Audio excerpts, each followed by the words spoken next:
গত বছর 1 বছরও হয় নাই 14-15 মানুষ মারা গেল ছাত্র জনতা মিলায়। এই যে আজকে আবার এই দুর্ঘটনা, বিমান দুর্ঘটনা। আজকে সর্বশেষ খবর পাওয়া পর্যন্ত লোক মারা গেছে এখানে 19 জন বা 20 জনের মতো, আর প্রায় 200-র উপর আহত আছে। আর আগুনের পোড়া রোগীগুলি 2 থেকে 3 দিন পরে বেশি মারা যায়। দেখা যাক আল্লাহ ভরসা বাকিটা কি হয়। তবে দুঃখের বিষয়টা জুলাইটা আমাদের জীবনে দুঃখ নিয়ে আসতেছে। গত বছর সেম ঘটনা করছে, 14-15 লোক মারা গেল। যে আজকে এই জুলাই মাসেই একই অবস্থা। এখানে এই মৃত্যুর মিছিলটা আসলে কোন জায়গায় গিয়ে ঠেকে বা শেষ পর্যন্ত কতজন মানুষ মারা যায় তা বলা যেতেছে না।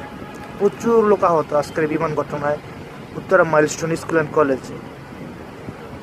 এখানে লোক যতটুকু খবর পাইছি আমি 19 জন লোক মারা গেছে।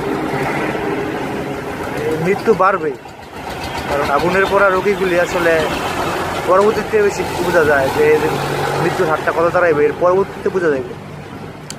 সবাই সবার জন্য দোয়া করবেন, এই কামনা।